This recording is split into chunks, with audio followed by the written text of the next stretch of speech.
Nebraska. Their national championship battles are a staple of college football lore. Now these two renowned programs ready for a resurgence. Cornhuskers, Hurricanes coming up next. Under a benevolent sky, the tailgating began hours ago, folks. Hurricane fans right beside Husker fans that have made the trip from Nebraska all the way down to South Florida to watch their 1-1 team take on the undefeated Miami Hurricanes. A lot of anticipation leading into this contest. Hello, everybody. I'm Mark Jones alongside Rod Gilmore. Quint Kesnick downstairs. He'll be joining us in just a bit. Partner, all week long we've talked nostalgia. The 10 national championships between these two teams, the Heisman Trophy winners. But since 2001, when Miami won it all, neither of these teams has won a national title. Yeah, we remember the great players in this series. You know, the Tommy Frazier's, you know, the Eric Crouches on the Miami side, Bernie Kosar and Gino Torretta. You know, but those players and the fans of these teams, they've not seen a conference championship by either one of these programs in a while. 1999 for Nebraska, 2003 for Miami. So there's a little frustration, and kind of one of the subplots here is that frustration boiling over in Miami. We've heard it all week about Al Golden on talk radio and in the newspapers. Hey, you mentioned all those names. You made us old now, well, okay? You officially dated us. Well, something about familiarity that breeds a little bit of contentiousness, and we certainly saw that last year in this meeting between these two teams in Nebraska. It got a little bit nasty. Well, these players were mostly not alive during the heyday of this series, but they heard about the series from former players, from fans, and from coaches, and they got a little chippy. They were trying to get their pride back last year. Good ball game. We expect another good one, hopefully with not as much chippiness. Well, Nebraska leads the overall series 6-5. This is the 12th meeting. Teams coming onto the field. Week 3 off in earnest. Welcome back to Miami Gardens, Florida. And folks, when I tell you the Miami Hurricanes are rocking and ready to go, I mean that in a literal sense. That bus rocking before they got off it and got here to Sun Life Stadium a few hours ago. They come in undefeated at 2-0, 1-1. Nebraska's record coming into this game, and a lot of this storyline centering around the quarterback of the Hurricanes, the talented sophomore Brad Kaaya. And for more, downstairs to Quint. Excellence at the quarterback position has always gone hand in hand with national titles here at Miami, and that's why Hurricane fans are so encouraged this season. Brad Kaaya, 6'4" sophomore from California, 63% right now, 3 touchdowns, no picks. He is the undoubted leader of this team. He told me last year as a true freshman who came to campus in June, it was hard for his voice to be heard. He said, this year, I am the face of the program. He's a serious customer. Today, he wants to exploit Nebraska's secondary that has given up some big plays. Yeah, Miami folks winning the toss and deferring to the second half. So Nebraska, led by head coach Mike Riley, will receive the opening kickoff. Riley, the erstwhile head coach at Oregon State. Before that, collegially at USC for several years, and the NFL with the San Diego Chargers, and the CFL with the Winnipeg Blue Bombers. Were you surprised at his move to Nebraska from Oregon State? It was a puzzling move. He seemed to have things going in a very good direction and seemed to really settle in at Oregon State. I thought it was fascinating that he said when he got the call asking if he was interested, he said his wife said, yeah, we need to look into that. He said that surprised him. He said, well, if wife wants to look at it, I'm going to look at it. Meanwhile, the Miami Hurricanes' Al Golden in his 5th year with the Miami Hurricanes, and 6-7 a season ago. He says that his team is ready for this game. Says their circle is tight. They've stayed poised and focused despite all the static and all the outside noise. And of course, Al Golden's situation with the school and his position has been under scrutiny for the last 12 months. We're underway. And this one will come out to the 25-yard line. First down and 10 for the Nebraska Cornhuskers. Well, their starting quarterback is Tommy Armstrong Jr., a 6'1" junior out of Texas via Mississippi. There's a look at his numbers, and statistically 9-4 as a starter. 1-1 this year. That loss coming on a Hail Mary pass against BYU. 5 touchdown tosses, but we're going to talk about it throughout the course of this game, adjusting Rod to a different style this year. Yeah, and he's become a better quarterback in the first couple of games, better as a pocket passer, and Miami will test that today. Brandon Riley in motion. They fake the jet sweep and hand it off to Terrell Newby. And Newby gets about 4 yards on first down. He's coming off a big week last week in their victory over University of South Alabama. Newby's a 5'10" sophomore out of Los Angeles. 2nd and 6.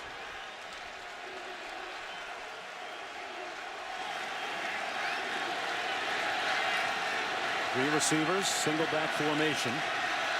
Newby beside Armstrong. Westerkamp in motion. And he fires in that direction, and a big hit as the ball arrived. Dion Bush put the wood on Lane Hovey, and he jarred it loose. Jonesy, Miami just went to their nickel package, brought in some speed rushers and an extra defensive back. And they want to keep Armstrong in the pocket. They don't want him to get outside and use his feet. They want to force him to go to his second or third option.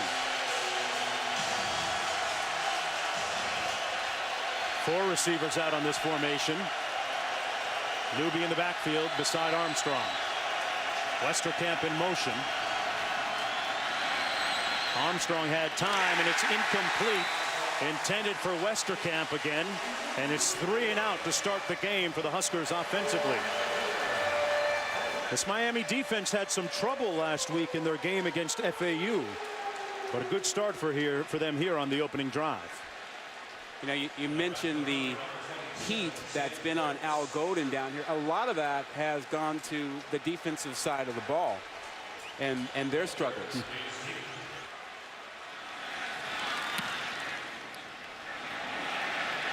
That's Corn Elder running it down. It's going to go out of bounds, and the Hurricanes are going to have great starting field position on 1st and 10 from their own 35-yard line after that 36-yard punt. As Brad Kaaya, the ACC Rookie of the Year, coming out of Los Angeles, California. 6 and 7 as a starter. It's interesting that he's been under the radar. I think he's the best quarterback in the ACC. I mean, a lot of folks like Everett Golson over at Florida State. Justin Thomas at Georgia Tech's more of an option guy. Deshaun Watson hasn't played. Marquise Wilson at North Carolina. But this guy was so productive as a freshman, and he should build upon that this season. 1st down and 10 from the 35. Single back set, 3 receivers. Kaaya gets rid of it quickly. It's complete to Rashawn Scott. And Scott pushed out of bounds, but a 12-yard gain. He was working against Daniel Davey. That Husker secondary struggled a little bit. And for Miami, it is all about speed and not wasting time. And going after Davey and using speed is part of what you will see. Miami believes they are a faster team, and they should use that to their advantage. Kaaya has time, taking a shot up top. It hung up there a little bit long and incomplete at the 10-yard line, Rod. They went right back to Herb Waters working against the same guy, Davey. Well, and Waters had him beat. He used his speed to blow by him. That ball was underthrown. I think that Kaaya actually thought he wasn't that far open. He gave it too much air. Had he just let it fly, Waters would have been dancing in the end zone. Now Waters, the 2nd fastest receiver. One more look at the end of it, and he seemed to land badly and injure his hand. He came out of the ball game. They're going to run it this time. Joe Yearby, who put up huge numbers last week against FAU, all the way down to the 43-yard line. Looks like he got enough for the 1st down. Picked up 10. Yeah, he is the guy who was behind Duke Johnson last year as a freshman, and Duke taught him everything. Doesn't waste a lot of time in the hole, and he's a guy that can catch the ball as well. Kaaya, wide open over the middle. Scott got a nice block. 1st and 10, Miami.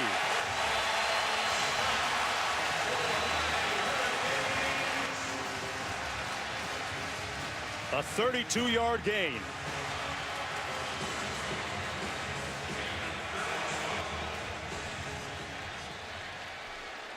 They're Gonna call it 1st and goal.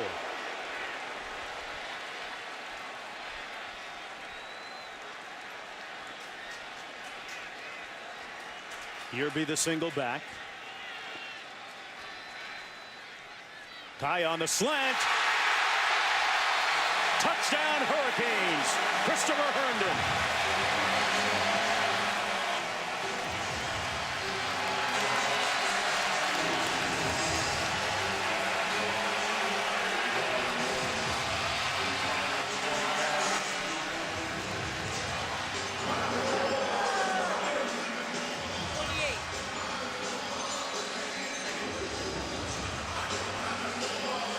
Hurricanes with an interesting formation here, forcing the Huskers to adjust here.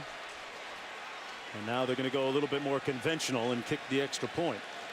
But Al Golden's crew stunning this Cornhusker defense, taking shots early and often, Rod. Yeah, speed kills. And they came out showing their speed. Herndon with his first touchdown catch of the season and of his career. And Kaaya now has 16 consecutive touchdowns thrown in as many games. Well, this is too easy, and it is pretty. And there's your touchdown to Herndon. 7-0 Canes.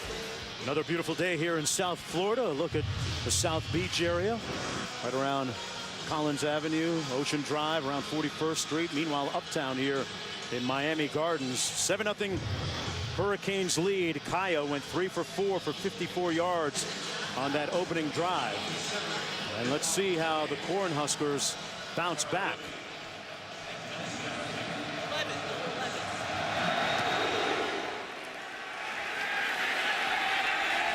And once again, they'll start off from their own 25-yard line. There's a jet sweep.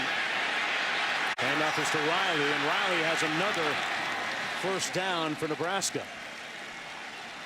Rod, last year in this matchup in Lincoln at that 11-yard game, this Nebraska team had a lot of success running against Miami. What do we expect to be different this year in that matchup? Well, I don't know. I don't think it will be different. I think what you will have is that added feature that Mike Riley brought of the screen game and that flanker sweep. You just saw that one right there with Riley, and they'll use that a half dozen times if possible today. 1st and 10 Nebraska. Armstrong back to pass. Fires a strike. The ball knocked loose. And it looks like they're going to rule it incomplete. Corn Elder delivered some heat on that hit on Seath and Carter. Rod, that's the second time big hits for the Canes have paid off. Well, and the second drop, and it's a little bit surprising because as we've watched Nebraska so far this season, the one thing they've done offensively is catch the football. They've got a lot of different receivers that they use, and they've all been pretty good at hanging on to the football, but they've been separated from the ball so far today.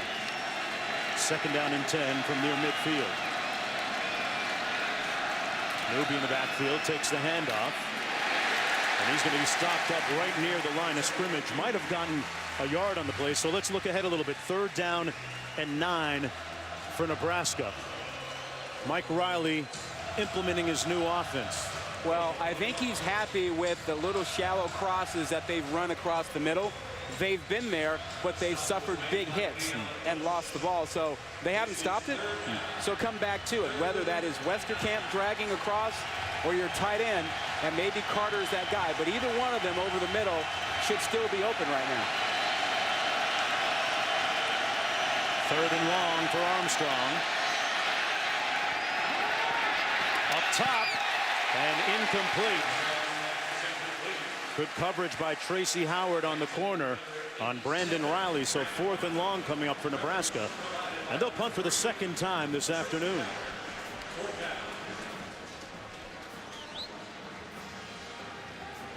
Armstrong just 1 for 5 passing the ball, but in fairness to the junior quarterback, he's had a couple of drops because of some big hits, as Rod pointed out a moment ago. Corn Elder standing at his own 10-yard line for Miami.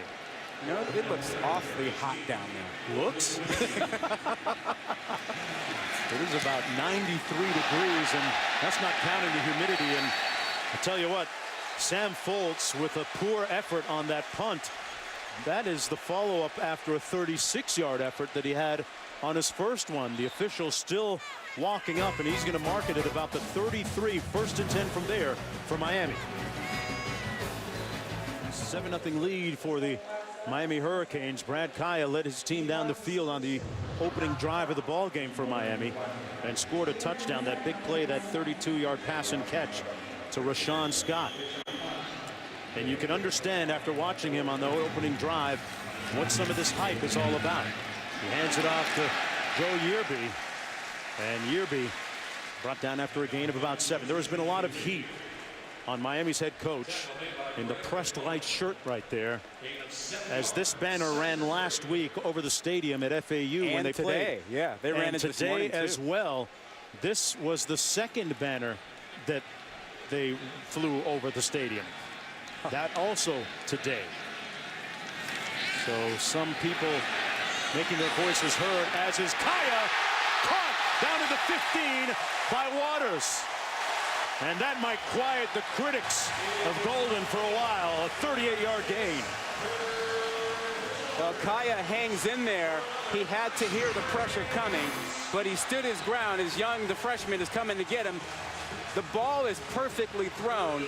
As we see Waters here, and Waters was the one he overthrew in the first drive. He got him this time perfectly as he beat the single coverage.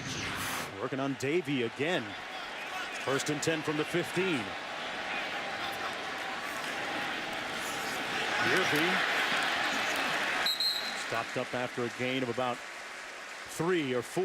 So our man Davey on the corner over there, you mentioned to me earlier in the week, hey Rod, check out the film. He's had some troubles the first couple of weeks.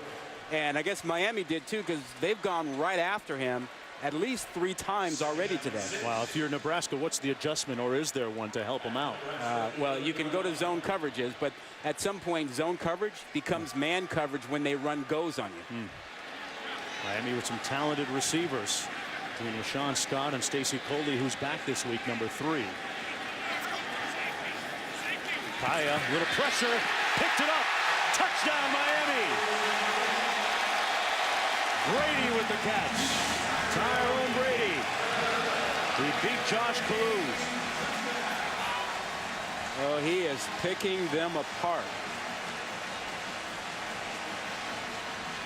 This is like 7-on-7 with no pass rush.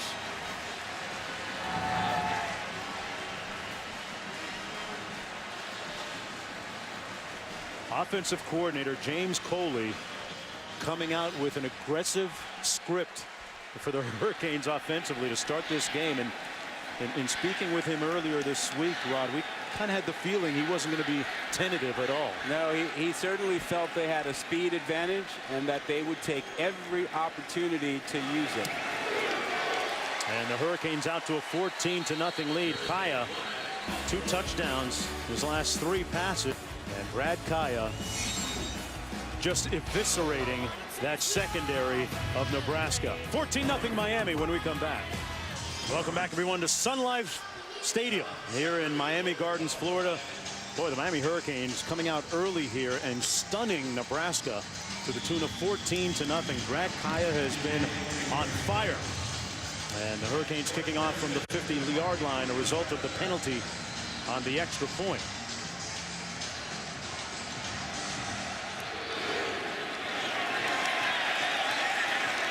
Booms it out to the back of the end zone. Hey, Quint, what's happening with Nebraska right now? What's with their temperature?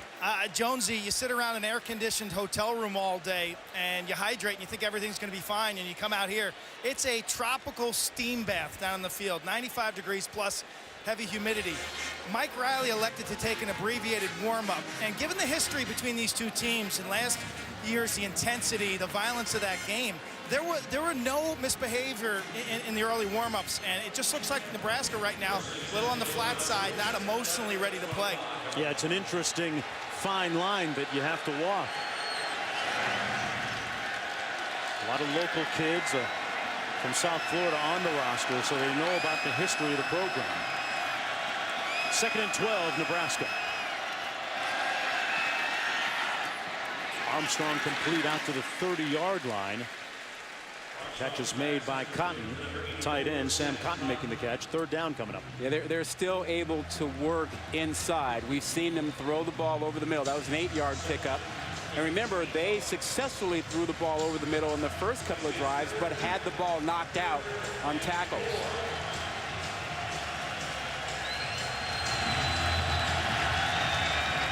Trips right formation by Armstrong here on 3rd down and 4.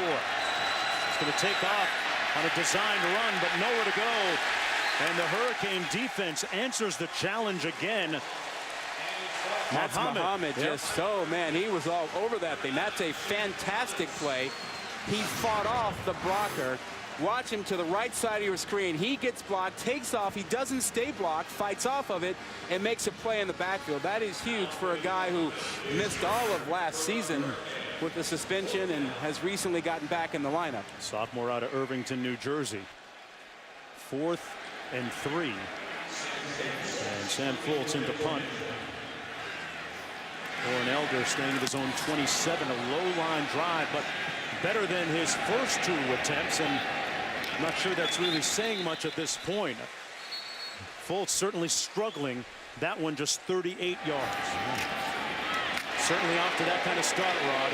Completes the pass out near the 1st down. Big hit and a great catch.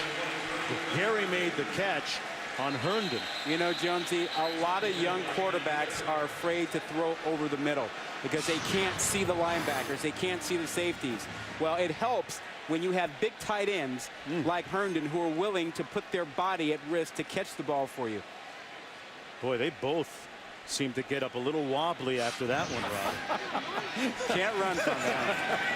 1st and 10. They tried to set up the middle screen and do. That's Njoku. Great athlete gets the 1st down.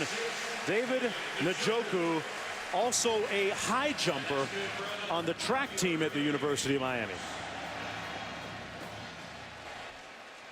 1st and 10 at midfield.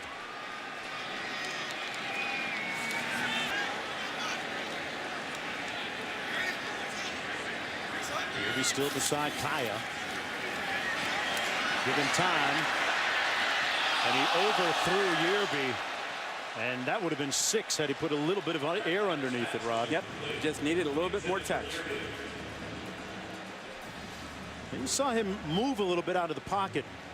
Not a great, what you would call a mobile quarterback, but mobile enough as we go down to Quint. Yeah, Brad told me yesterday he needs to work. This is this young man looking at himself in the mirror. He says, I need to work on getting the ball in tighter windows. That is here in the red zone. He also says he needs to improve his throwing on the run. Just an example of that. So he's well aware of those 2 areas of his game that need to improve. And that's half the battle. 8 of 11 so far. 2nd and 10. Herndon in motion. Mark Walton in the backfield. Pass complete.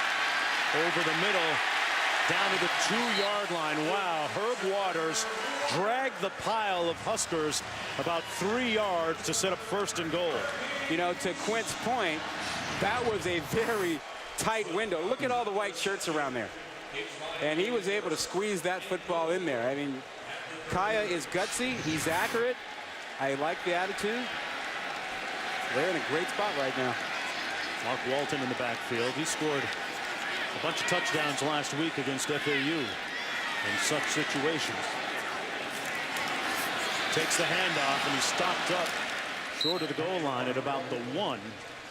Picked up a yard on the play. It'll be 2nd down and goal. This is when Nebraska has to have their interior guys, Malik Collins, number 7, and company, rise up.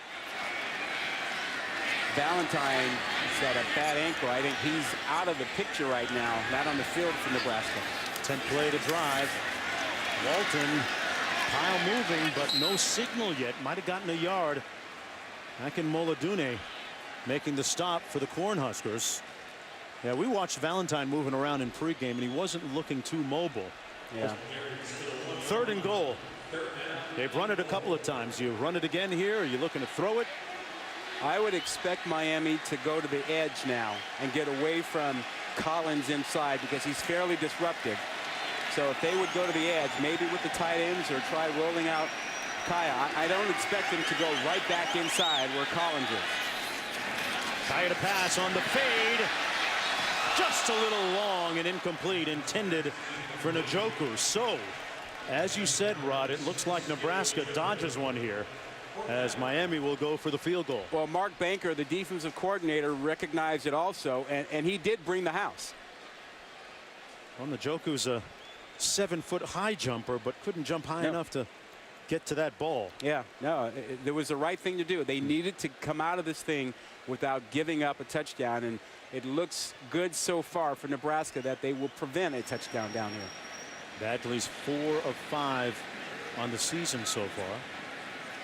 His lone miss coming last week from close range against FAU. But he knocks this one through to make it a 17-0 ball game. Mike Riley looking for some answers. It's all smiles on the Cane sidelines. Speaking of do-overs like this kickoff, Nebraska would probably love a do-over. 17-0 to start this game, and you have to wonder about their psyche coming into this. Out of the end zone, this is Morgan Jr., and he's brought down at about the 23. Newby in the backfield. Armstrong still with the ball. Newby on the screen and nowhere to go. They're actually going to be lucky to get back to the line of scrimmage on that one, as that punctuates the end of the first 15 minutes of play. The first 15 minutes in which the Miami Hurricanes came out slinging it. Brad Kaaya with a couple of touchdown passes. He's spinning it today, folks. ESPN College Football will continue after this message and a word from our ABC stations. I'm Mark Jones, chopping it up with Rod Gilmore. Quint Kesnick down at the sideline. Start of the second quarter here. Nebraska digging itself out of a 17-0 hole. Looking forward to this game. Newby breaks one here down to the 35-yard line. This isn't about friendship. This is about business for Newby. A 23-yard gain, Rod. Well, when you can get your guys pulled out, take a look and see how they get this going here, and you'll see the hole open up. Right there, you see the great block to the edge, one there, and now Newby has choices. Which way does he want to go? And he cuts it back inside, but a tremendous block when they pull both a lineman and a tight end around to get over there and open up a hole. Nice little counter. Newby getting a breather meanwhile in the sidelines, crossing the ball game for him. Cross on the handoff, dragged down from behind by Hurtelou, one of the more impactful guys up front for that Hurricane defense. They are big up front. Hurtelou's 315. Jenkins is 311. He must leave the game for one play. Yeah, Cross's helmet came off. He had to come out of the ball game as a result by rule. You know, part of the issue with Miami was that they hadn't had good defensive linemen for a while. They went several years without having a lineman drafted. That's surprising for a school that's had the likes of Cortez Kennedy going back in the day. A lot of talented guys up front. 2nd and 12. Armstrong taking a shot into traffic and should have been picked off at the 5 by Jamal Carter, who's regretting it. Brandon Riley went up and broke it up, it seemed. Yeah, you have two Miami defenders back there looking like they're waiting for a punt. And had Riley not run into them, knocked it out, that's a pick. But you had a couple of choices. Carter and Howard both back there waiting on it. Ball never should have been thrown. 3rd and 12. You know, Jonesy, you don't need it all here. You don't need 12. You got 2 downs to pick it up. So if you can get 6 or more, that would be enough to go for it on 4th down.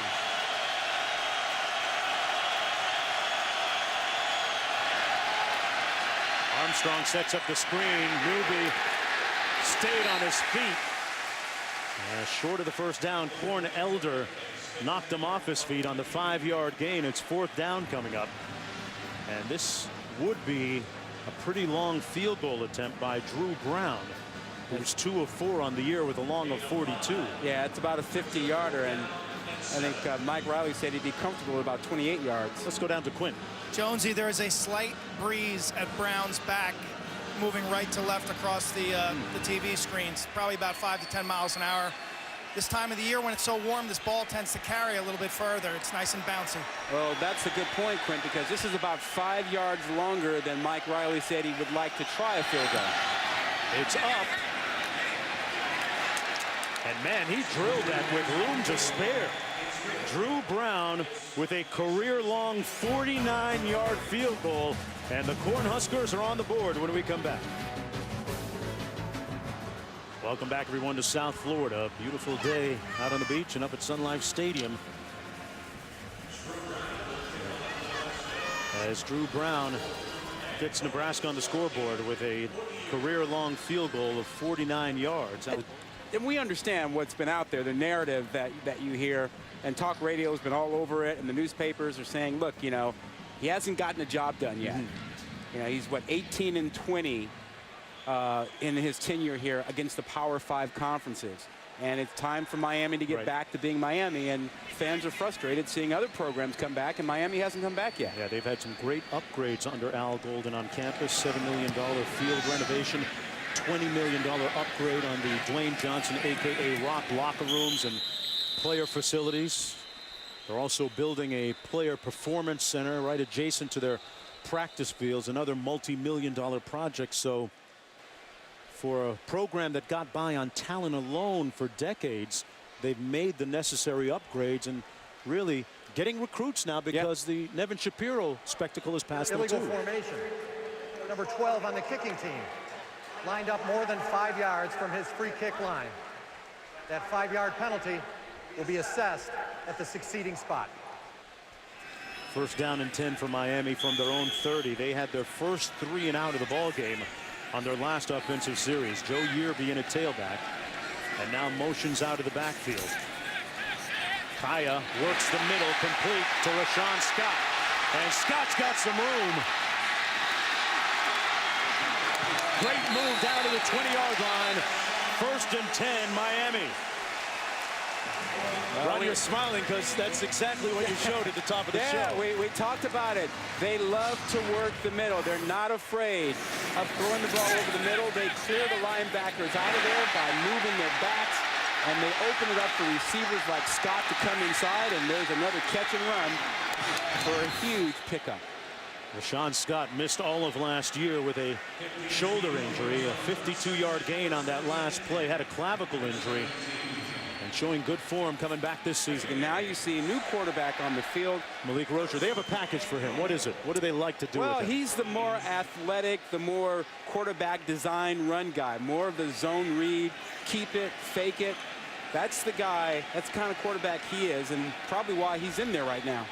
Sounds like you're describing triple option. He keeps it, and Nebraska stones it back at the 10-yard line. Nate Gary making the stop on the play, setting up a second down and goal. He'll stay in the ball game for another play here, it looks like. Those are the Auburn transfer, and maybe not, as Kyle comes in after the loss of 2. Yeah, Nebraska read the scouting report on Rozier also and figured he wasn't in there to throw it.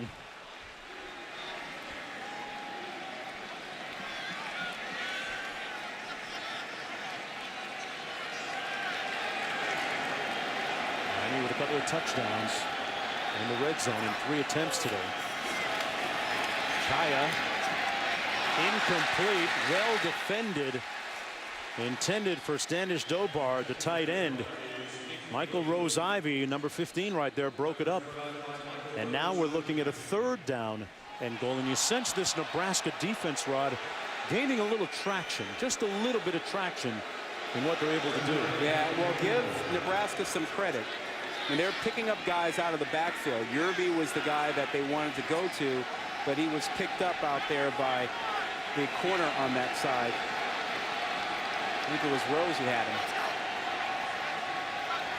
3rd and goal. They got some tall receivers. Scott goes 6'2". They come up on the fade and incomplete. intended for Scott. Jonathan Rose defending it well. So Nebraska looks like they're going to hold them to a field goal here, Rod. The second time they will have done that, but give a lot of credit to Rose. Since he's coming to the ball game, their corner play has been much better. Remember that Davey started and Miami picked on him. But since they've had Kulu and Rose out there on the corner spots, they've done a much better job taking away those outside receivers. Bagley in for this field goal attempt from 27. Made one earlier from 23, and Miami goes up 17 on the field goal.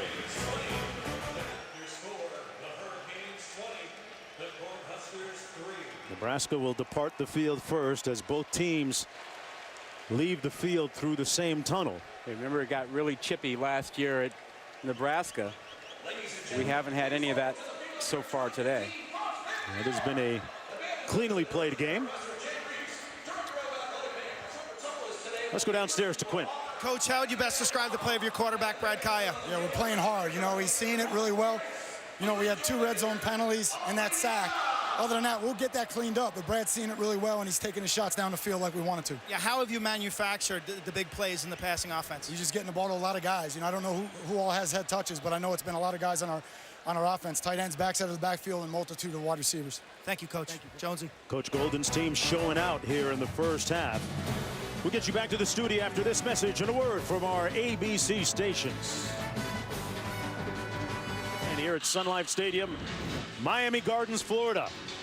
Miami Hurricanes leading 20-3 as we get ready to start the third quarter of play. The Canes looking to improve to 3-0. Mark Jones, sleeves on. Nice jacket. He's Rod Gilmore, Quint Kessenich down on the sidelines joining us in just a bit. Rod, when you look at the first and second quarter, they were like different games in a sense. What do you think that was all about? Well, I think there were some good things that you got out of Nebraska in the second quarter. They got some stops. They brought some pressure. They got better corner play, but they kept dropping the ball. I mean, that's killing them. And Miami had a chance to put them away, but they came up short when they got in the red zone and they fell apart a little bit. So we still have a game, but Nebraska's barely hanging on. They've got to come out and get a stop on this first series. Miami will have possession of the football to begin this third quarter. And it'll come out to the 25-yard line. First down and 10 from the 25 for Brad Kaaya. Comes out slinging, complete to his tight end, Dobard, and Dobard picks up the first down as we go down to Quint. Self-inflicted wounds, the words of Mike Riley, Nebraska coach. I asked him, what was the difference between the first and second quarter? He said, really nothing from his estimation. He said, we continue to hurt ourselves. Drops, penalties, lack of rhythm, couldn't tie together back-to-back plays on offense or on defense, especially in the coverage department early in that first quarter. So I think in his eyes, everything points in a positive direction now in the third quarter. All right, Quinton, a burst up the middle by Joe Yearby. Yearby played behind Duke Johnson last year, didn't get a lot of action. Yearby out of Miami Central High School, went to school with one Dalvin Cook, that guy up at Florida State. Pretty good player. Yeah. Florida State struggling last night against Boston College, Rods. Great effort by the Boston College defense. If they can get the other side of the ball going, Boston College is back in the hunt. First and 10 for Kaaya. Complete to the sideline, the near side of the field at the 41 to Rashawn Scott. There is no pass rush from Nebraska. They got a little bit of pressure in the second quarter when they went to the blitz, but when they just go with 4 down linemen, they're not getting anywhere near Kaaya. Hands it off to Yearby. Yearby with a nice cutback, and the turbo about to kick in.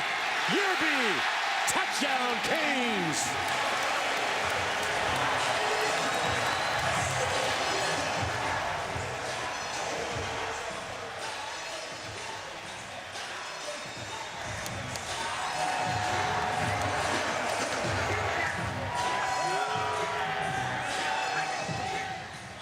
...41 yards to the house for Yearby. He's got such great vision, and when he makes up his mind to go in a certain direction, he plants that foot, and he's on his way. He can hurt you in so many different ways. A good receiver. We've seen evidence of that already this afternoon. And Miami comes out quickly here in the second half to put a touchdown on the board. 27-3 lead. Welcome back, everyone, to Sun Life Stadium in Miami Gardens, Florida. The Hurricanes, just when it seems like Nebraska has turned the tide a little bit, they get knocked on their heels again here at the start of the third quarter. And Miami leading 27-3. That was yesteryear on the sidelines after his third rushing touchdown of the year. Morgan takes the knee. It'll come out to the 25. Rod, tell us what the key was on that touchdown. Well, we're hunting linebackers, so be very, very quiet here. There's Young and there's Rose. Both of these guys will be a factor here. Rose gets run out of the picture to get to his gap, and then look, Young gets cut. And when he is cut, Yerby has great vision. He sees that hole, that lane, and he puts a foot in the ground, gets back into that hole, and runs through a would-be tackler. And the back finishing off what the offensive line started up for him.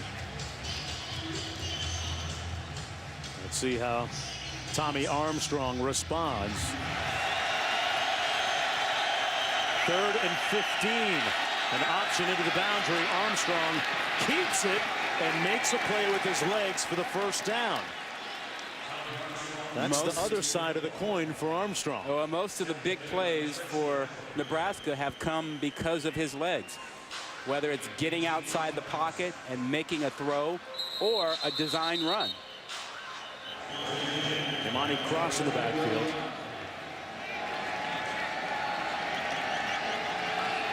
First and 10. Here's the jet sweep we've been waiting to see. Riley, who took that big hit a moment ago, brought down just across the 40 by Jermaine Grace. A 3-yard gain on the play. Sets up 2nd and about 7. Haven't seen much of that jet sweep in the ball game so far. That's really one of the signatures of what Riley likes to do at times, right? I think he feels he doesn't have the personnel for it. I think he's missing 1 or 2 key guys he would like to have run that for him. 2nd and 10 of Cornhuskers.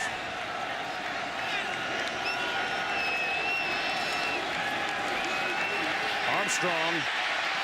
Boy, how did he escape from that pressure? Still on the move, and Armstrong gets the first down. Tommy Armstrong doing it with his legs to pick up 11. It's about his legs. And this is really what this offense is needed. When things have broken down, he's saved them, but they haven't had any continuity. Miami's only bringing 4. They're not blitzing, but those 4 are not containing him. They are creating avenues for him to step up, step under, and get away. From the 38.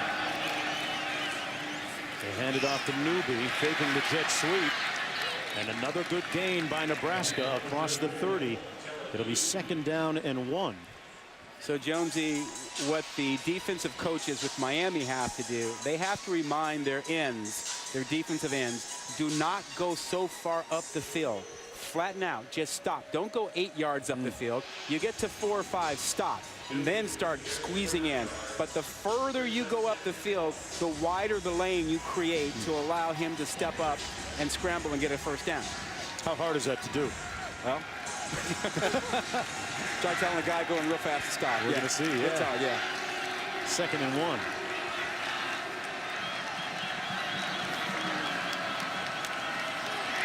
Armstrong complete. Cottonade catch made at the 23 by Brandon Riley, and a Miami player shaken up on the play. Riley picked up 7. And that's number 5, Jermaine Grace, from nearby Miami Gardens, Florida. I think he got hit by one of his own players. I think a teammate hit him as he was trying to make a tackle. And there it is. Yeah, it's Bush. Bush hits Grace. Miami dominating this game offensively, courtesy of Brad Kaaya, putting up some impressive numbers. 1st down and 10 for Nebraska driving. Armstrong escapes and fires. Touchdown, Westerkamp. What a Houdini act by Tommy Armstrong. Fires one to his roommate.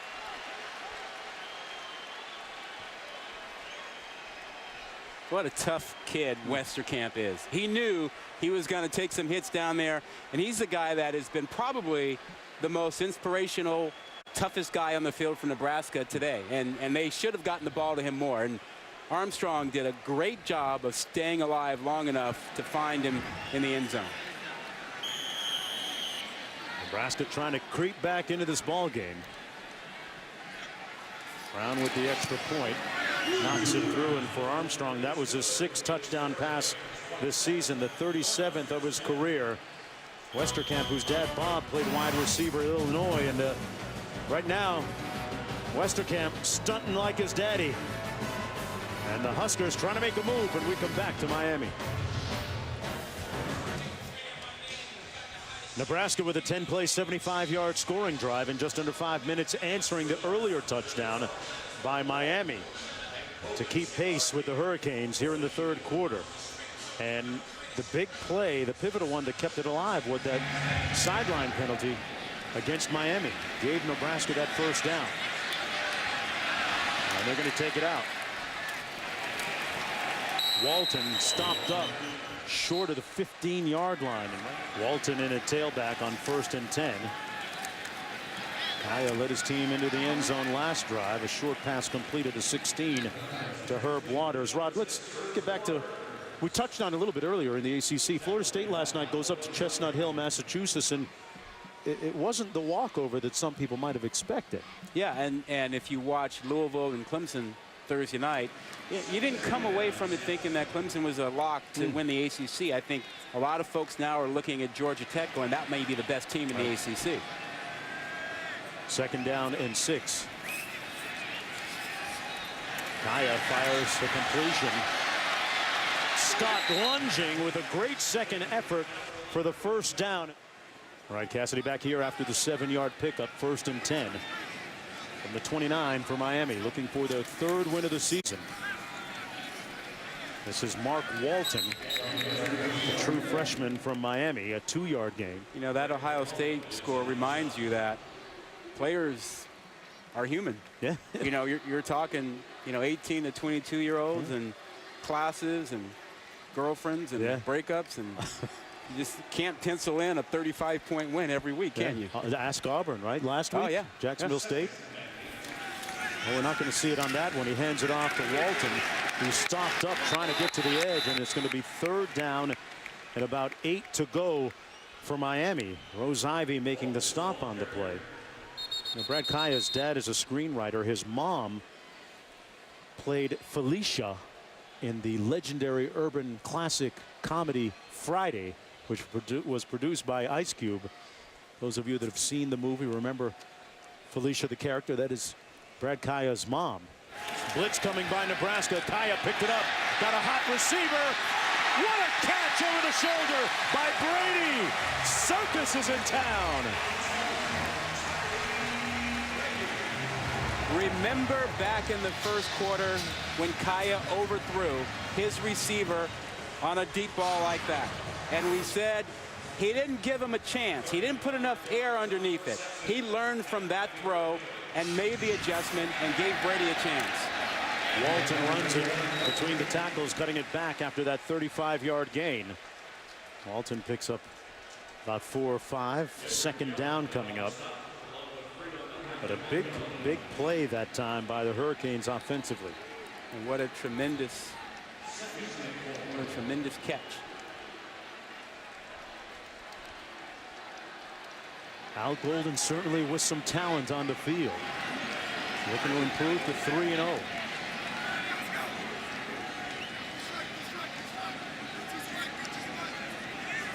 Lawrence Cager split wide to the top of your screen. You're going to hand it off to Walton. Walton moving that pile just a little bit, not enough to get the 1st down. He's going to be about 1.5 yards short with 3rd down coming up, partner. And a pensive look on Al Golden's countenance. Calling it 3rd and 2. Well, Walton's in the backfield.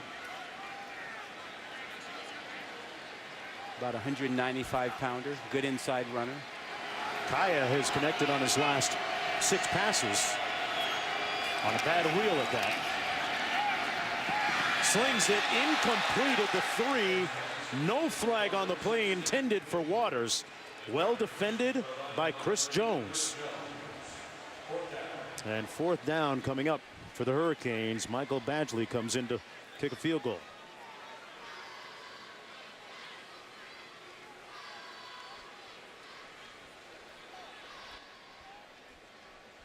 He's connected twice today from 23 and 27. This one from 41 yards out.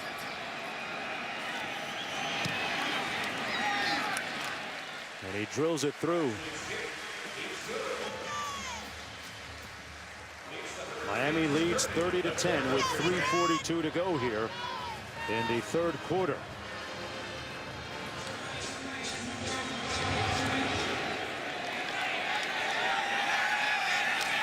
From the 3-yard line, Nebraska going to run this. This is Stanley Morgan Jr. and Jr. down to the 24 as we go down to Quint. Tackling, Jonesy. That's what Al Golden told me yesterday when I asked him what is one absolute key to beating Nebraska. He said tackling. Week 1 against Bethune-Cookman, it wasn't good. It was only about 76%. It improved to about 86% last week against FAU. Today it's been much, much better, especially out in space. Miami now playing a lot of zone defense in the second half with the lead, worried about Tommy Armstrong scrambling. It's about coming up and making tackles. All right, Quint, and we'll see how they tackle on this sequence with Nebraska looking to respond for the 2nd time after Miami's 2nd touchdown of the 3rd quarter here. And a big overthrow by Tommy Armstrong with 8 seconds to go now in the 3rd. Hey, you know what the good thing about this game is so far? What do you got? We haven't had a lightning delay. Did I just jinx us?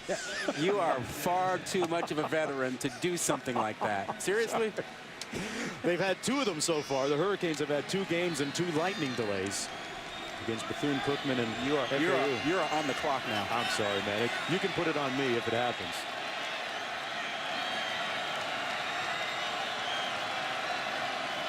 Armstrong again out of the shotgun. Ball up in the air.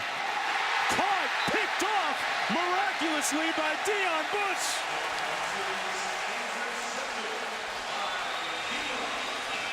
I think that's a top 10 play. You get a pick while you're lying down on your back.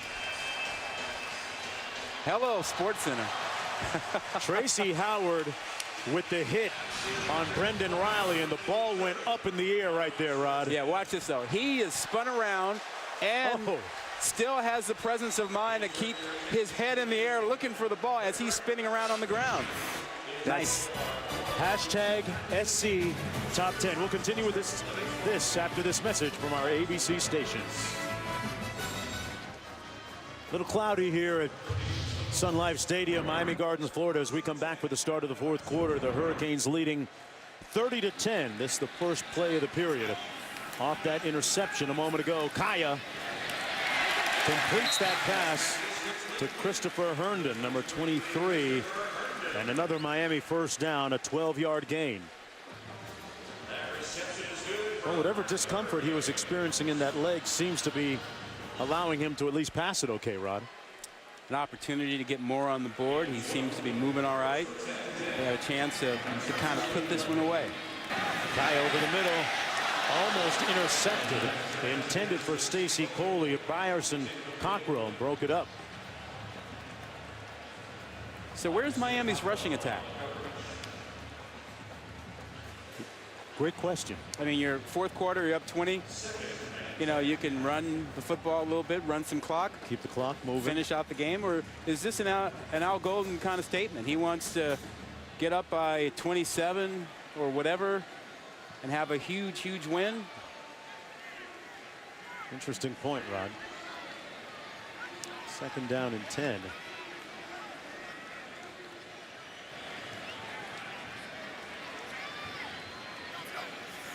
Brad Kaaya back to pass again. Eludes the rush and misfires. Stops the clock. Yeah, what do you make of this strategy? Well, I mean, you got 2 talented backs in here, being Walton and even Gray. Well, and they're young guys, too, and you'd like to get them some work. And I'd be a little bit worried about the fact that my quarterback, who was limping around in the 3rd quarter, is out here, and he's a little bit under duress. I mean, he's not finding guys, and he's having to get out of the pocket. I wouldn't want to take any chances with him at this point. Keep him safe. You got a week coming off. You know, get back and go. Kaaya's thrown it 39 times already. And I think that should be it. A 20-point lead in the fourth quarter, 39 passes in the bank. That's probably enough. And back to pass again. That's a catch and complete to Rashawn Scott. And we're going to say that's short of the first down. Well, you know, at some point the chorus of boos would shower down on the field from the Miami fans. It's just the way it is with the high expectations. Are you saying they just want something to boo about? Oh, yeah. It is a tough town when it comes to the expectations for the Hurricanes. Badgley with the field goal good. Expectations, they keep flying banners, folks. You wouldn't know that they're on the verge of being 3-0, but in Dade County, it's kind of hard on the boulevard sometimes.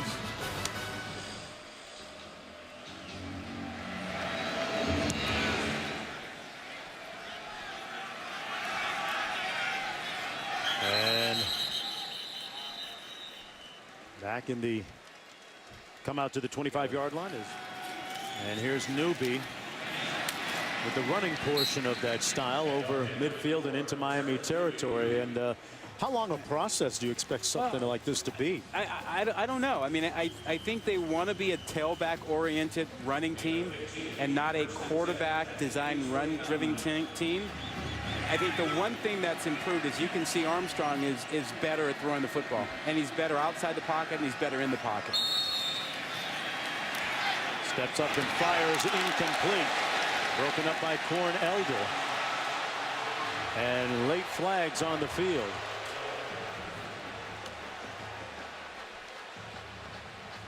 Unnecessary roughness is apparently what's being called down there. That was Armstrong's 29th pass, 11 of 29 for 135 yards. Make that 11-28 with the penalty on that. Personal foul. Targeting a defenseless player. Defense, number 2. 15-yard penalty. You don't want people targeting above the numbers. You want to take the head and the headshots out of the game. Armstrong completes it at the 27-yard line to Tariq Allen. 13-yard gain and a first down for Nebraska. 9:20 to go. Down by 23 points.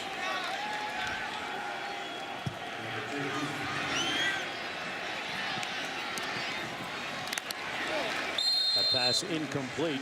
This is the first time that Nebraska has played a regular season game here in Miami in South Florida in decades, in a long time. Of course, they played in the Orange Bowl games, but in terms of a regular season, you'd have to go all the way back to 1951. Well, I think they should come down here more often. Seriously, it would help them recruit. I mean, they need speedy players from Texas, from California, from Florida. Good point. Over the middle, there's Westerkamp. Inside the 10, it'll be first and goal. Oh, 1951. Yeah, Nebraska can't base their recruiting simply on the state of Nebraska, and they don't have enough players there for that. Well, the one thing Nebraska has always had is a pretty esteemed walk-on program to fill in some of the gaps. First and goal for Nebraska. Armstrong, touchdown, Cornhuskers. I think that Alonzo was Moore, for the first time today, makes a catch. That's a guy that they're looking on as having a breakout season. He's very talented, but it certainly has taken him a while to become a part of the offense here. That's the 3rd touchdown catch of the year for him and the 3rd of his career. And that was not an easy catch. He was well covered, had a defensive back draped on him, but he managed to hang in there, look the ball in, and not get distracted and make the catch.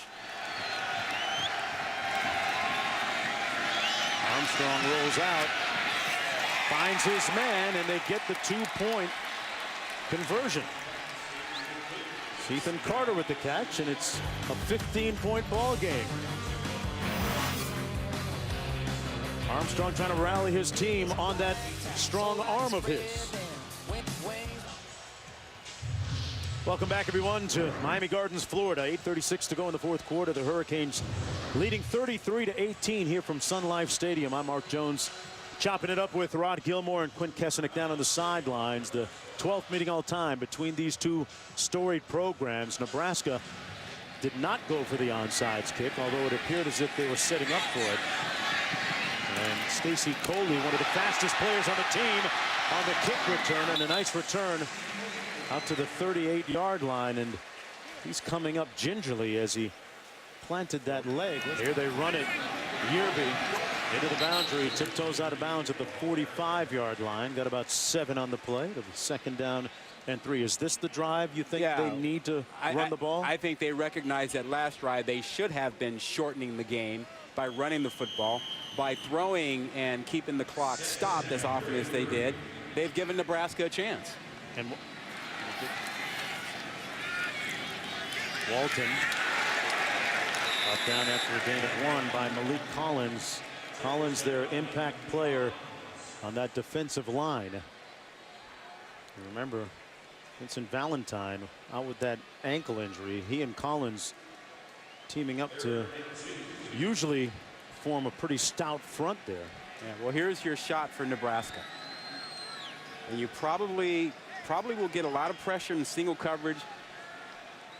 They have no choice. They have to stop the run, so single coverage on the outside. Kaaya puts it up. Got his receiver, Scott.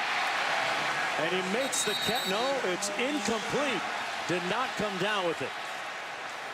But you could see the speed, and you could see what we've talked about all day long. Miami is simply faster than Nebraska. And this is what they did in the first quarter. I think Scott came down with that one. That's a catch. I think he caught that. I think he came down with that one. That looked like a catch. So it sets up a 4th and 2. So it wipes out a 28-yard gain by Rashawn Scott, who, by the way, folks, is one of the great comeback stories this year for the Miami Hurricanes. Missed all of last year, recovering from surgery on a collarbone injury. 5th-year senior. He's already had 1 100-yard receiving game this year. Canes punted. Westerkamp signals for a fair catch right around the 11-yard line.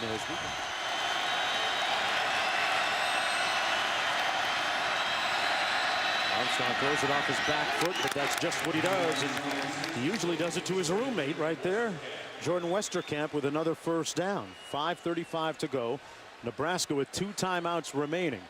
The way he throws the football in those positions, it's like Steph Curry shooting a 3 that you go, that'll never go in. He's not squared up. Doesn't matter where he's shooting it from, it's going. Do you try and fix it at some point, or do you just leave him be? Let him do his thing. 21-yard gain for Westerkamp.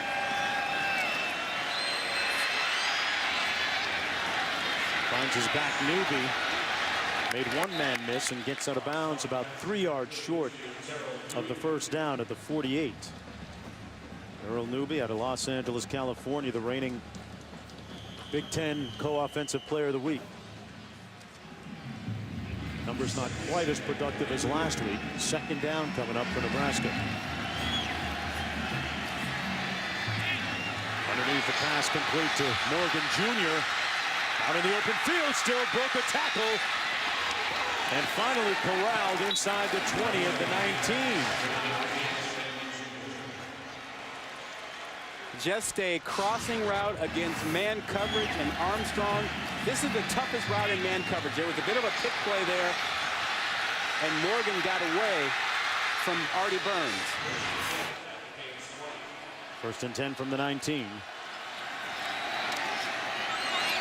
Behind the receiver, incomplete. Intended for Tariq Allen that time. Stops the clock with 4.5 minutes to go. 2nd and 10. If I'm Miami, I'm looking for number 1 Westerkamp and saying, you know what? If we're going to double or bracket anybody, he's the guy. If you make somebody else make that clutch catch down here, but Westerkamp has been Mr. Clutch in this game and the toughest receiver for Nebraska. 2nd and 10.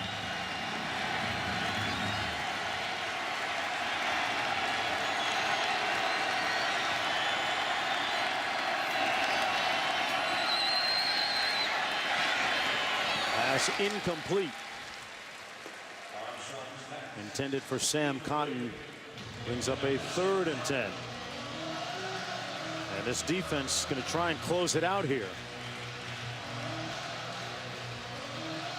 Well, the one thing that Miami has to do defensively is keep Armstrong in the pocket. You see his numbers, but you have to account for the 6 or 7 drops that we've also had today. Doing a variety of things. He's on the sidelines right now as his roommate Armstrong scrambles and tiptoes out of bounds. Let's see where they mark him. Just inside, well, just outside the 20-yard line. 4:15 to go and 4th down coming up. Yeah, Westerkamp was not on the field on that 3rd down, and that can't happen. He has to be on the field on the critical 3rd down. He's back for 4th down, but you needed him then. I know it's late, people are tired and winded, but he's your best offensive threat right now. He's got to be out there. First time they've gone for it on 4th down this year. Armstrong over the middle, caught, touchdown Nebraska. Brandon Riley. And things got a little bit more interesting.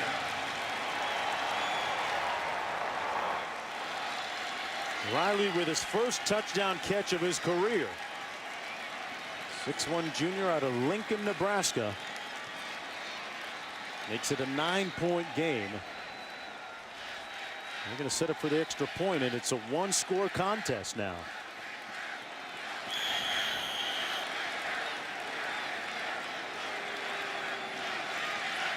Fultz with the extra point. And it's a 1-touchdown game with 2-point conversion. Let's go back and look at that touchdown. What was the key here, Rod? Well, Riley is the guy who they want to get the ball to, and this is Westerkamp here. He'll go here and suck this guy up, and you've got the safety who's away, and so you just run the post pattern in there. You got a lot of room, and Riley runs a good route. They keep the safety away, a little bit occupied there with Westerkamp underneath, and a well-thrown ball by Armstrong. They lined up like this last time and then kicked it deep. They hang it up, and an easy catch that time for the Hurricanes on the kickoff return. Dobard makes the catch, the tight end. Poorly executed. If you're going to pooch that, you want to get it over the heads of the first line, and you want it to drop and hit the ground and bounce so that you have a chance at it. You don't want someone simply to make a fair catch on it, essentially. They moved those chains. Joe Yearby doing just that. All the way out to the 43-yard line, make it the 44. Remember, this was a 20-point lead for Miami not too long ago. And through a couple of big plays and poor execution on Miami's part. Yeah, strange second half. Strange second half for the Hurricanes. 3 touchdown passes for Armstrong in the second half. Let's go down to Quinn. Little detail of clock management on that last Miami drive. They were snapping the ball with about 15 seconds to go on the play clock. Better job right here, letting it drain down to about 4. Yeah, went to right about there, as you said, 4 or 5 seconds, and Yearby gets 2. So an interesting 3rd down and about 1 or so to go. Yeah, well, Quinn's right about the clock management, not just this drive and the last drive, but the drive before that. And if they had paid more attention to running the football, they would have eaten up a lot more of this clock. You know, and if I'm Miami, I run the ball here. I've got an 8-point lead. I don't want to throw the ball and have an incompletion and then, you know, stop the clock. I think I'd go ahead and bleed this and run this and have some confidence in my back. Here they go. They give it to Yearby, and I don't think he got it. He got stoned right near the line of scrimmage with 2:47 to go. Wasn't much of a surge up front on that offensive line. And they're going to be, well, let's see. According to our line, which is fairly accurate, it looks like they're marking it short. Yeah. I'm still okay with the call by Miami because you forced Nebraska to use their last timeout. Now look at the great surge you got up front there. Yeah, Collins. And Kevin Williams, 92. Collins, number 7. Reestablishing the line of scrimmage about a yard back. Westerkamp is going to be set up to retrieve this punt back at his own 10. How in the world is Nebraska back in this ballgame? It was a very strange set of circumstances that got us to this point where it's just an 8-point game. With 2:47 to go. Nebraska without any timeouts remaining. Boy, that's a real moonshot by Justin Bogle. Westerkamp calls for the fair catch at the 13-yard line. 87 yards away for the end zone, from the end zone for Tommy Armstrong after that 42-yard punt.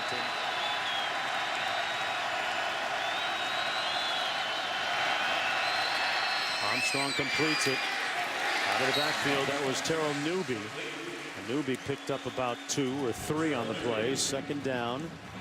Nebraska without any timeouts remaining. Miami can't stop the clock either. Armstrong going up top, has a man down the sidelines. Caught, and a flag that might be a targeting penalty. Riley again. Carter made the hit, and unbelievably, the Canes secondary gets torched there. Wow, and remember, Bush has already been kicked out of the game for targeting. His colleague, Carter, who is the tag team safety with him, now may be subject to a targeting call. Okay. The play stands as called on the field. Number 6 is disqualified from the game.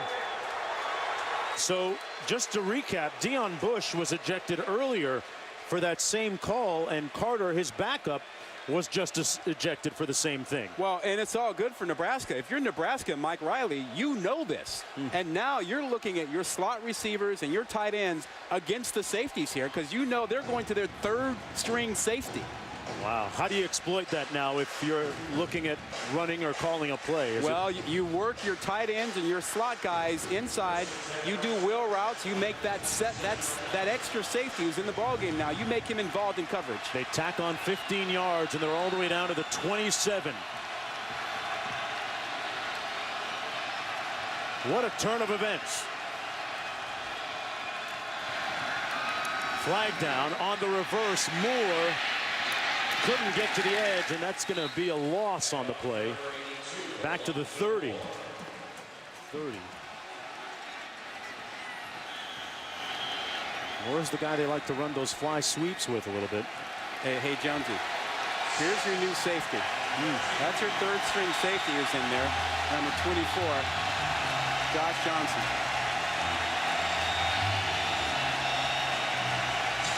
And if I'm Nebraska, I'm trying to go right here. I'm trying to find him and go there. Armstrong looks that way, fires, incomplete. Broken up in the secondary. Nice play by Tracy Howard, one of their savvy DBs. They went back to Alonzo Moore. So it's 3rd down and 13. And remember, you don't need all of it right now if you're Nebraska. You're in 2-down territory. The game's on the line. You don't need 13. If you get 6 or 7 and have a 4th down, you're fine with that. Westerkamp lining up to the top of your screen in the slot. Number 1.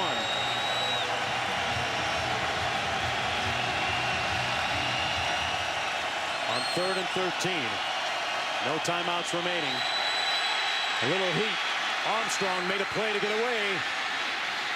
Turns it upfield and steps out of bounds at about the 15-yard line. And it looks like he got the 1st down. What a move and play by Tommy Armstrong. He eluded that first tackler and got away from Corn Elder. That was huge, a 16-yard pickup. No timeouts, Jonesy, but plenty of time. If you don't have to panic here if you're Nebraska. You just don't need any sacks. Riley in motion. They hand it off. Newby got met in that hole at the 8-yard line. A good stick by Dallas Crawford coming up from his safety position, but a 6-yard gain. Still have to hurry back to the line of scrimmage because the clock continues. They do have run-pass options here. They don't have to necessarily throw it. Westerkamp lined up to the top of your screen in the slot into the end zone. Caught! Nope. They're saying it's a flag. There's a flag down. Stanley Morgan Jr. seemed to have it momentarily. I think it's pass interference. And they called pass interference. Pass interference, defense number 3. That penalty is declined. The play results in a touchdown. What a play. How in the world? Unbelievable. Morgan, top of the screen, getting inside of Howard, and then just out jumping him. Howard never saw the football. What a tremendous effort by Morgan. You're talking about a freshman coming up with a big-time catch to give Nebraska a chance to tie this game. Unbelievable. Here we go. They need this to try and send it into overtime. Morgan lines up to the top of your screen. He just topped the touchdown. Westerkamp in that bunch formation. Westerkamp ties the game at 33. What an amazing comeback by the Cornhuskers. Are you kidding me? It was 33-10. And they have rallied to stun Sun Life Stadium.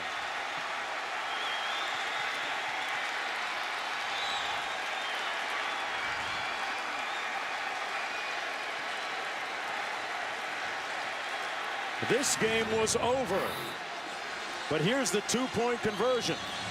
Well, Armstrong knew when he threw it, he had the right guy. Westerkamp, we've talked about him all game. He's been as tough as nails, and he's clutch. He comes up with this, and now Kaaya knows he's still got work to do. Regulation has expired. Riley on the sidelines with some big plays. Nebraska Cornhusker Nation have come down to South Florida and taken it into overtime. ESPN College Football continues after this message and a word from our ABC stations. Overtime, folks. You look at that guy's t-shirt and you can only think about one thing: the Turner-Gill pass in that classic battle between Miami and Nebraska in the 80s. Yeah, they've got a little history about close games and two-point conversions and the like. Now, everybody is familiar with this. You always want to go on defense first so that you can know what you need to do. Now, after the first possession, this tells you what your probability of winning. If you only get a field goal on your first possession, you've got a 36% chance of winning. If you get a touchdown, you've got a great chance of winning. So, keep an eye on what your team does. If you get only a field goal, things aren't looking too good. Wow. Nebraska's going to start with the ball from the Miami 25, or the 25. Monty Cross dotting the I. Little play fake on first down. Armstrong looking to throw. Has all day. Fires deep, and it's picked off. It's picked off. Elder. And finally pushed out of bounds. Had he scored, it would have been game over. A personal foul at the end of that. Someone took a shot at Elder. Watch the very end. Oh, yeah. Yeah, there was a shot at the end of it. Number 71, Alex Lewis, the left tackle. And the bad thing about that for Nebraska is when that's enforced, that's going to put them in field goal range.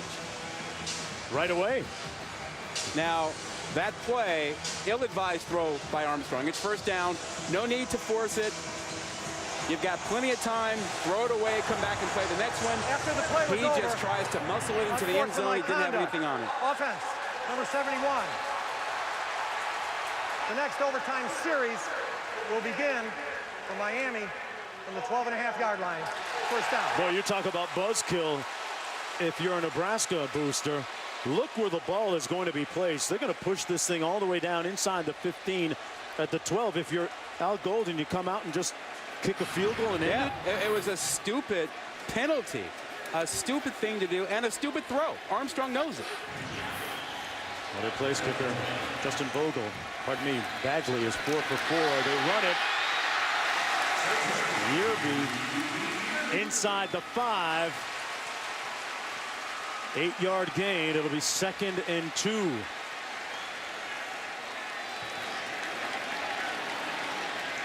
Boy, what a change of momentum. Yearby again. Stopped. Gonna be close to that first down marker. I'm not sure that he got there, though.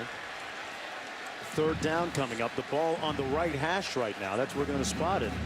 Nebraska players definitely reminding each other, wrap up, strip.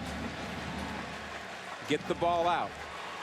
The only reason you don't kick it here is that your kicker doesn't like it on the hash. Right. And if he doesn't like it on the hash, then you run it to the middle and line him up straight. Otherwise, you should be kicking this. Let's see what Kaaya does. Does he run into the middle of the field and fall? That's the plan. Okay.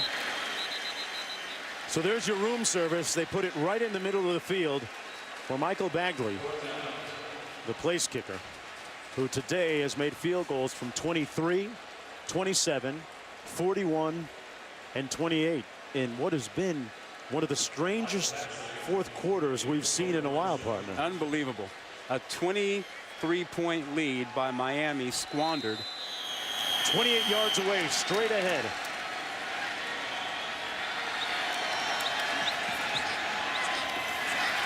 Snap is good. Just inside that right upright, and the Hurricanes win it. What an ending.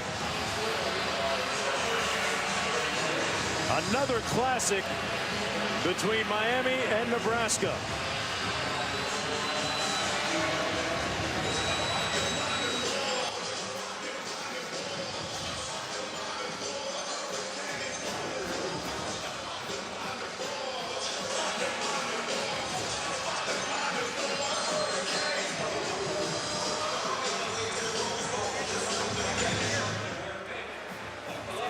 Miami wins it 36-33 and improves to 3-0 on the season. A narrow escape for a team that apparently had this game on ice.